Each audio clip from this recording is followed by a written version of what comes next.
Is that the man himself over there?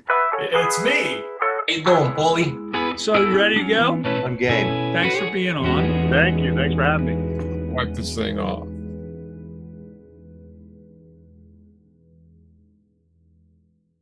Marc, thanks for being on. Thank you. Thanks for having me. My silly question for you is, if you're at the crossroads in a guitar duel for your soul, who was the other guitar player you did not want to see step on stage? Jeff Beck. Yeah, that's a good one. Jeff Beck's definitely a good one. I'm a big fan of yours. I'm a big fan of Carl's. I'm a big fan of John's. All these guitar players, Neal, David, some of the best gunslinging I ever saw. David Grissom walked out to the front of the stage and tore it down. You know what I'm talking about. So, I don't know. But I would say Beck first because he just doesn't repeat himself. I got a chance to actually sit with him for a second while he was playing a guitar that I had made. And he went from Broadway into jazz, into Jeff Beck, into blues, back into Jeff Beck, back into jazz, back into Broadway in 45 seconds. And I wasn't stunned at what a good guitar player was. I was stunned at his musical encyclopedia. It was extraordinary. He is definitely one of my top 5 of all time, I'm sure. If you weren't building guitars for a living, what would be your passion job? I wanted to go to Scripps. I wanted to become an oceanographer. I could be one of those people running that whale boat. What is it? The way they stop. Like the whaling. Yeah, the Sea Shepherd stuff. Just stand in front of the spear gun like this and hope they don't. no. They miss. Yeah, that's cool. No, I for whatever reason, if I wasn't making guitars, I'd be repairing them, and if I wasn't repairing them, I would have a shop of some sort. When I go to these craft shows, I could have been the guy in one of those tents at a craft show when you're walking up and down the street, you know, showing my wares to everybody. It's just been. I've always made things. If I wasn't allowed to have a PA, so I built one. I wasn't allowed to have a bass amp, so I built one. I wasn't allowed to have a guitar, so I built one. I did it because I wasn't allowed in the club. And you're not going to stop me. I'm going to make them. I have a question I've never asked you, and I've always wanted to ask you, and it's not on my list, but it's something that's important to me. When that Guitar Player magazine came out, and that little black 33 record that was flexible was in the magazine, and everybody put it on, your life changed. Our lives changed. What were you cognizant of how powerful them doing that was? What was your experience? I mean, if people don't know what happened, I'm old enough to know, but there was this little black record it came in Guitar Player from this new guitar player named Steve Vai, was going to end up singing with the singer from Van Halen. Who is this guy? And now the world knew. Yeah. That, sometimes you don't recognize the impact that these things have until years later, because when you're going through it, it's just like, oh, this is cool. All right. Oh, it's like when I recorded the Attitude song, which was the song that ended up in Guitar Player, it was an opportunity for me to kind of get a lot of guitar yayas out, So I had all these ideas and I just threw them down there. So that I didn't think there was anything revolutionary about that. It was just my way of kind of doing it. And then I got the call from Guitar Player and they said, we'd like to put this in the magazine. I was sure, and then I didn't realize the impact it was going to have. That was one of the that, and then Crossroads, and then getting the David Lee Roth gig.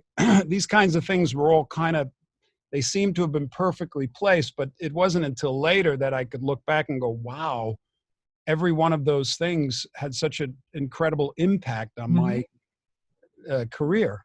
So, no, I did not realize any of that back then. What's your favorite instrument other than the guitar?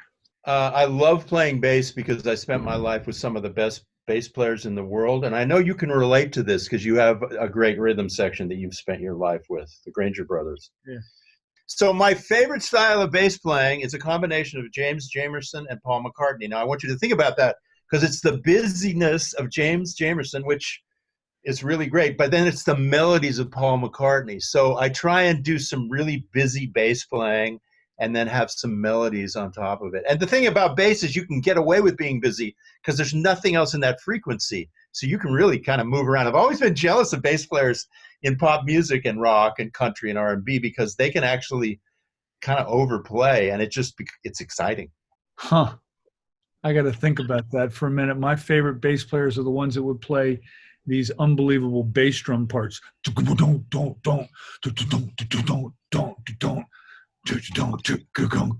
mean, you know, and it would just if you got near the bass amp, it took your breath away. Yeah, yeah. Well, I was going to ask you what your first concert was. I went and saw the Thick as a Brick tour with Jethro Tull, and it was my first concert. And they were passing a joint around in the back of the car, and because you were an ass if you didn't, I did, but I didn't feel anything. But at that time, that was so dangerous, you'd have been thrown right in jail for 10 years. Oh, So yeah. that was an interesting moment. What was your favorite concert? This one concert keeps coming up over and over again. I'll tell you the story. I went to the Warner Theater, which you know well, and I was showing guitars to Little Feat. And I walked up, and Paul Barrere knelt down. He says, Paul, that's a beautiful guitar. Because at the time, I wasn't allowed on the stage. I had to hold the guitar up in front of the stage at soundcheck, right? I snuck in. And the other guitar player, Lowell George, starts yelling at me. He goes, get away from me. And I looked at him. I said, what's wrong? What's wrong? He says, every guitar I've ever had that I loved has been stolen from me, and I'm going to love that thing. You get away from me. Which I thought was very sweet. Yeah. And Paul Barrere, bless his heart, knelt down in the front of the stage, took his stage pass off, and gave it to me. And I put it on. This was right in the last 3 months, the last concert they did at the Warner Theater. And I was the only person there that had a stage pass. And I put my chin on the stage in front of the bass player and standing in front of everybody, which is nobody does unless there's a whole crowd. Remember, everybody's in their seats. I'm the only one. And I watched five geniuses go at it. Oh, Warren, it was one of the most extraordinary things I've ever seen in my entire life. The staccato bass, Richie Hayward was a genius. They were all going at it. Yeah. They were one of my favorite all-time bands. I never saw Lowell. But, of course, you know, we did – in 91, we did a whole tour with Little Feat and the Allman Brothers, and it was just such a highlight of my life. And I would go out and play with them every night. And I knew Richie well and loved him dearly, but he was one of my favorite drummers before I ever met him. What's your first on-stage memory that's precious to you? You know, I can remember the first gig we did in September of 1968 when we played in a church basement to about 13 people.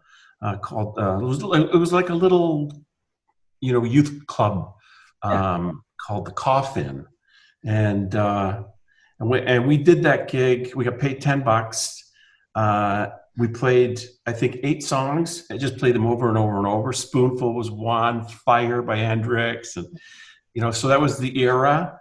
And afterwards, we went to a local deli and ordered fries and gravy and Cokes, and we plotted the takeover of the world. But I can visualize it like, great, you know, it was yesterday. I remember that the red sparkle vinyl seats in the deli. I remember the microphone stand. We had a lamp as a stand with a microphone taped to it. Yeah. That was the mic stand, and we both went through the same amp, through Getty's amp, and I can see it, you know. Unbelievable. Huh. I can't remember what I did yesterday, but I can remember what I did 50 years ago. You were the only artist that grew up with the rotary switch. So for you, it was fine. But yes. All the other people grew up with toggle switches, so I had to switch it. But you were the one person that grew up with the rotary and said, nah, I like the rotary. I'm cool with that. Because that's what I grew up with, right? Honestly, yeah. And I did both.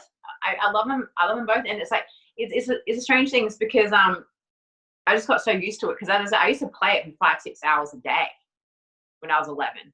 You know, I wouldn't put that thing down. And I wore out Sacred Fire live in Mexico, Santana VHS was completely record, it's actually a good concert. Really good. That's my favorite. His solos are so inspiring to anyone who's not seen that live performance. It's just the most beautiful atmosphere. The way when he goes into Samba Patti and when he goes into, you know, Europa. I mean, how beautiful is that tone, right? It was really good. So Carlos has the ability to play to the last person in the last corner of a stadium that's going to the bathroom and get him to sing a melody. He's a stadium guitar player, and he's really, really good at it. And he's really good as a radio guitar player. I mean, it's a very, very rare quality. He's almost like unconscious. He goes out there and he just lets it flow through him. And the light energy that he works with is incredible. And that's what really drew me to Carlos. When I was 11 and I first heard him play Europa, I was like, oh my God, like you can make a guitar sound like that. You can make people, you can move people like that. You know what I mean? And it was just a deep, life-changing moment for me. So how would you describe your sound? How do you think about it? It's definitely aggressive. I'm pretty heavy-handed, so our longtime producer always says I have extra gain in my hands. So I would say it's kind of aggressive, but also very, like, my goal as a guitar player is to be very vocal. All my favorite players are very vocal in their playing. And, you know, the goal for me is to be versatile. I want to be able to leave an impression no matter what I'm playing. I think one of the best lines of this thing is I have more gain in my hands. Everybody has different sounding hands. I can't tell you how many times I've handed my guitar to another guitar player and it was thick and dark in my hands and bright in their hands. Yeah. Or the opposite. Oh, he's got bright hands. He's got dark hands, you know. Well, it's the same with like being a singer or being a drummer. That's that's my favorite part about instruments, about music, is everyone's got their own identity. You know, that's the goal, you know, have your own sound. Like I've said a million times, a Van Halen song comes on, you know exactly who it is. It could be like a new song, or you would still know that was Eddie Van Halen, you know? Yeah. What are your 3 favorite guitar albums of all time? I'm going to answer it as fast as I can, but I'm going to talk about the ones that had impact on me more than the ones that are my favorites, okay? My brother took me to a record store. At the time, there were record stores. And he said, these guys are really famous in England. They're going to be huge here. And he hands me this record and he buys it.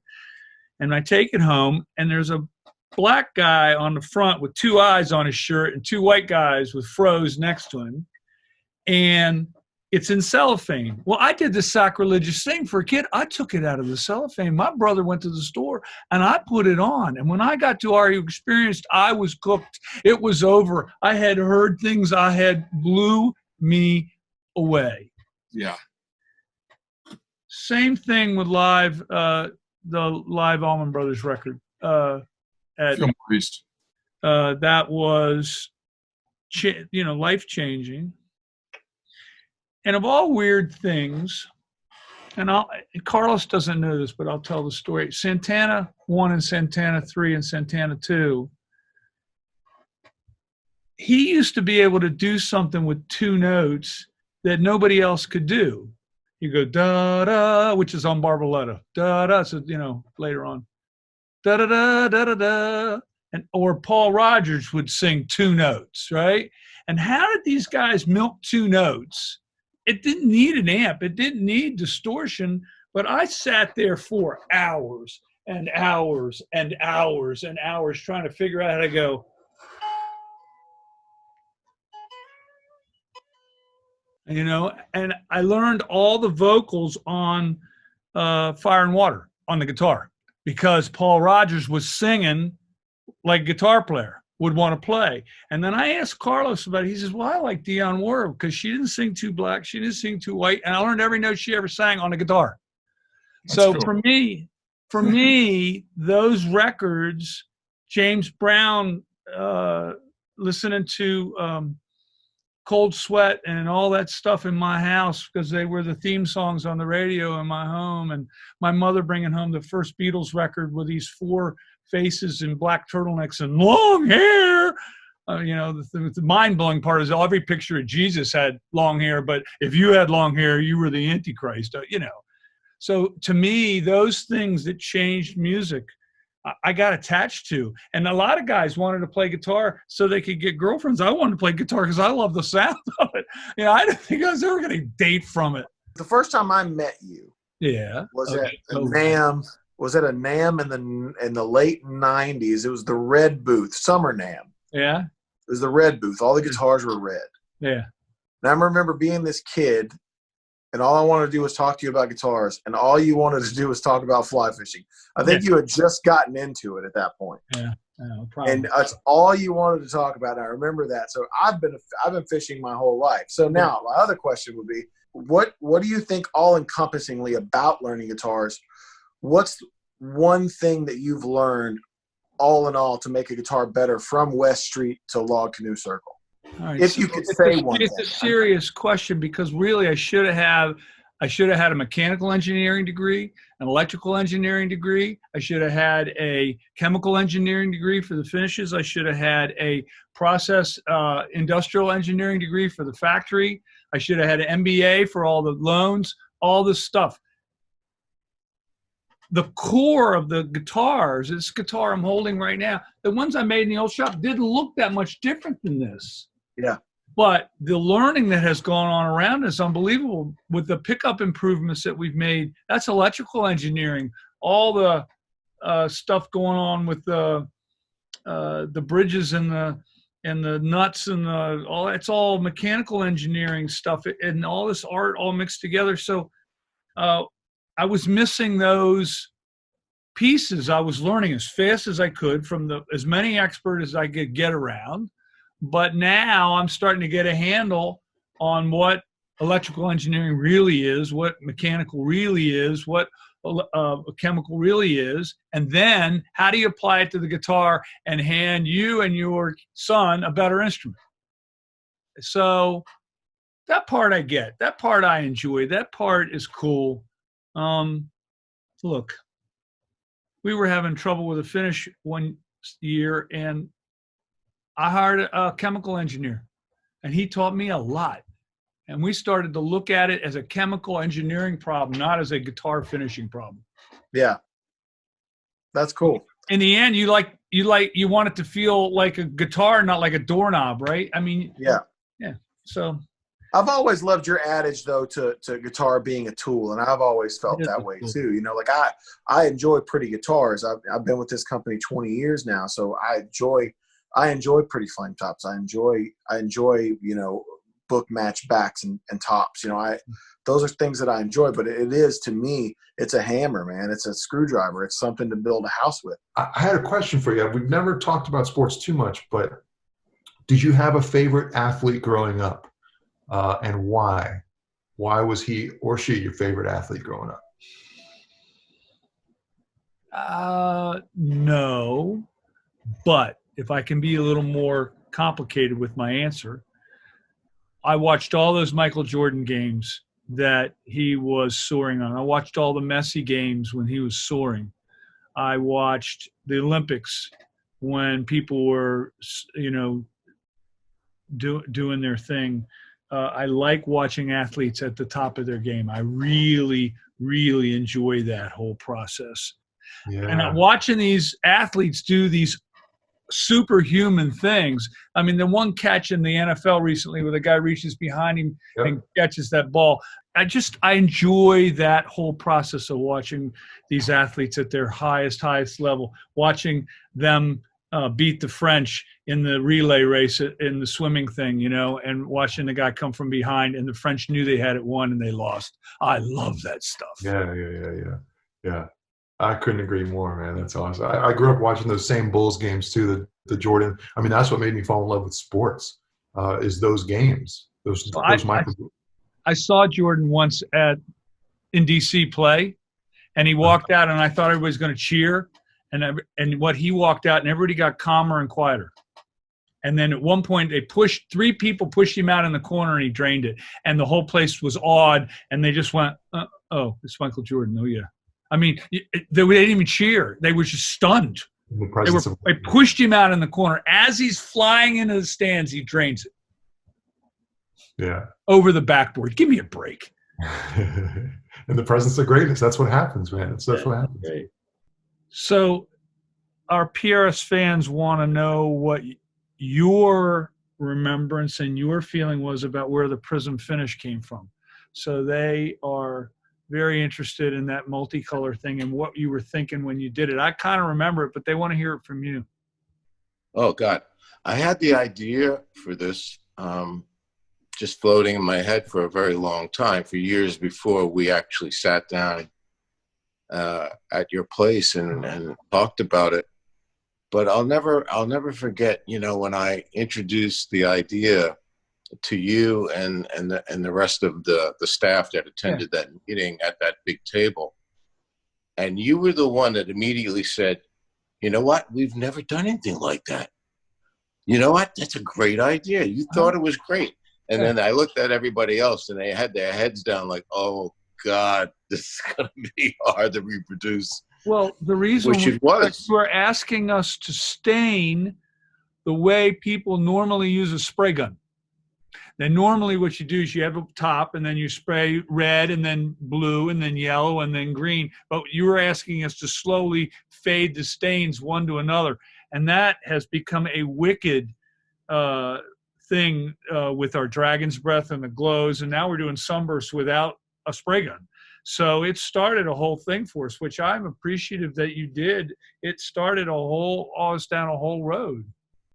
It's not a fair question, but I'm going to ask it anyway.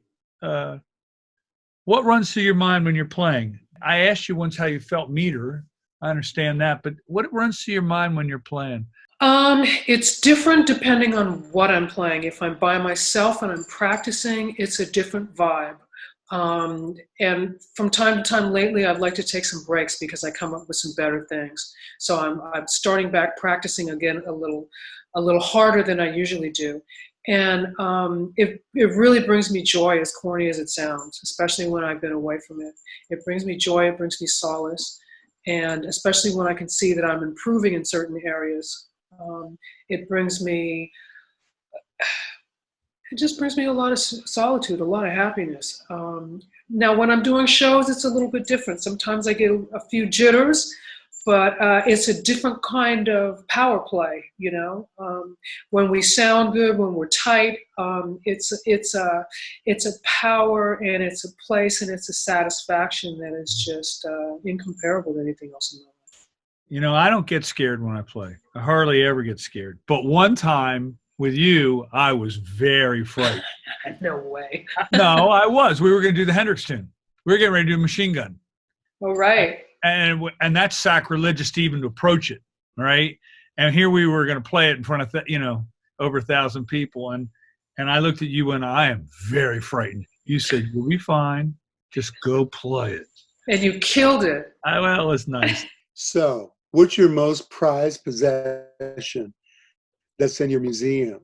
Maybe the guitars you gave me back. It's all tough. I was hoping you'd say that. Hang on a minute. The world don't know this, but let me explain this to everybody. Just so you know. Basically, you had the double neck and you had one of the roller nut guitars like Carlos had. And you sat me down at NAMM and you said, I know what they're worth. I know what I can get for them, but I want them to be in your archives. I want them to be home. And I thought that was an unbelievably decent thing that you did because they've been a part of the core of the archives. It's one of the very early Curly Maple guitars. We have it back. I mean, if you called me and said, I got to have my guitar back, I'd ship it to you. If you said, I have to have a double neck, I'd ship it to you. I mean, it was always maybe a loan, maybe not. I don't really know. All I know is a very decent thing to do. And some of those guitars that we made you were very cool. There's a few guitars in there that there's the Dragon mahogany one I played for 6 years in bands here in town is in there. The very first Dragon one is in there that I played for years. I don't know. It's debatably the Curly Maple one you put back in the archives, Neal. I mean, that would be. There was the reason I asked you that question, actually, I didn't think about it, but yesterday there was this whole debate about that double neck because there was a reels, like a Behind the Music, I forget what the show was, that we were on the other night. and Jonathan was playing my double neck, which, I bought from you. Yeah. First double neck. And they were going on and on about it in my Instagram. Right. About what is that? What is that guitar? And everybody's like fighting. They're saying, I investigated and I don't see anything on that. So I had to get on there and say, no, this was the first one that Paul built. And I had, I bought it from him. And what happened was I didn't have enough money to pay John Ingram. So we gave him a double neck as pay for his work in the shop. What's not known about those guitars is those guitars don't have truss rods in them. The necks are full of graphite, so they don't bend. And you bought it from John Ingram because John he had named it Big because it was big, and you lent it to Jonathan for years to play. Yeah, he played it on stage. Yeah. All right, Neal, thanks. My best to you and your wife. See you. Thank you, Paul. Take care. Be safe, man.